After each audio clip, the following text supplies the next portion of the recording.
సంచలనంగా మారిన బీజేపీ నేత రియల్ ఎస్టేట్ వ్యాపారి తిరుపతి రెడ్డి మిస్సింగ్ కేసు సుఖాంతమైంది. 5 రోజుల క్రితం హైదరాబాద్ లో మిస్ అయిన తిరుపతి రెడ్డి ఆచూకీని పోలీసులు ఎట్టకేలకు గుర్తించారు. విజయవాడలో ఉన్నట్లుగా గుర్తించిన తిరుపతి రెడ్డిని హైదరాబాద్ తీసుకొచ్చారు. అయితే ఎన్నో నాటకీయ పరిణామాల మధ్య తిరుపతి రెడ్డి ఆచూకీ లభించడంతో కుటుంబ సభ్యులు ఊపిరి పీల్చుకున్నారు.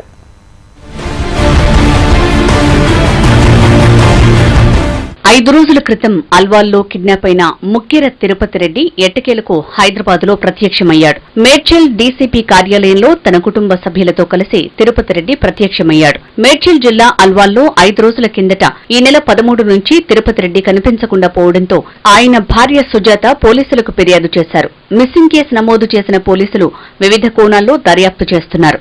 తిరుపతి రెడ్డిని ఎవరైనా కిడ్నాప్ చేశారా, ఆయనే ఎటైనా వెళ్లిపోయారా, ఇంకేదైనా కారణముందా అన్న అనుమానాలు వ్యక్తం చేస్తున్నారు. తిరుపతి రెడ్డిని పోలీసులు విజయవాడలో ఉన్నట్టు గుర్తించారు. అయితే ఆయన 5 రోజులు ఎక్కడున్నారు, ఏం చేశారు అన్నది ఇప్పుడు పెద్ద సస్పెన్స్ గా మారింది. తిరుపతి రెడ్డిని ఎవరైనా కిడ్నాప్ చేశారా, లేదంటే ఆయనే స్వయంగా వెళ్లారా అన్నది ఇప్పుడు సర్వత్రా ఆసక్తికరంగా మారింది. తిరుపతి రెడ్డిని హైదరాబాద్ కి తీసుకొచ్చిన పోలీసులు అసలేం జరిగింది అన్న దానిపై క్లారిటీ ఇవ్వనున్నారు.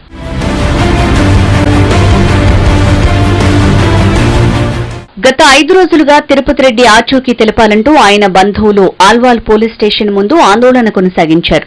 పోలీసుల నిర్లక్ష్య వైఖరిని నిరసిస్తూ నినాదాలు చేశారు. తిరుపతి రెడ్డికి చెందిన 3 ఎకరాల భూమిని మామిడి జనార్దన్ రెడ్డి కబ్జాకు ప్రయత్నిస్తున్నాడని బాధిత కుటుంబ సభ్యులు ఆరోపిస్తున్నారు. ఎమ్మెల్యే మైనంపల్లి హనుమంతరావు అండతోనే మామిడి జనార్దన్ రెడ్డి అల్వాల్లో పలు భూ కబ్జాలు చేస్తున్నట్లు బాధితులు ఆరోపించారు. తిరుపతి రెడ్డికి ఏదైనా జరిగితే ఎమ్మెల్యే మైనంపల్లి జనార్దన్ రెడ్డినే బాధ్యులంటూ బాధితుని భార్య సుజాత ఆరోపించారు. తన భర్తకేదైనా అయితే వారిద్దరే కారణమంటూ ఆరోపణలు గుప్పించారు.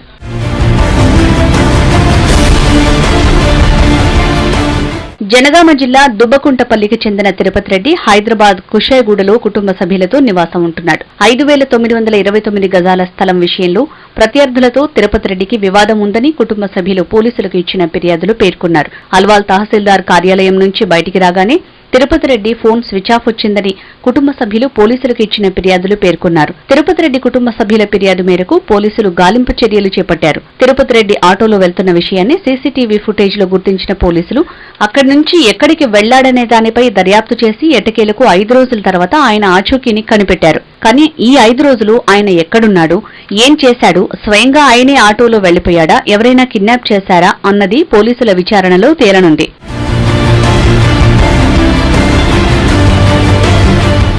మొత్తానికి 5 రోజుల సస్పెన్స్ కు తిరుపతి రెడ్డి ఎట్టకేలకు తెరదించారు. మేడ్చల్ డీసీపీ కార్యాలయంలో కుటుంబ సభ్యులతో పాటు ప్రత్యక్షం కావడంతో అంతా ఊపిరి పీల్చుకున్నారు. స్థానిక బీజేపీ నేతలు, రియల్ ఎస్టేట్ సన్నిహితులు, కుటుంబ సభ్యులు హర్షం వ్యక్తం చేశారు.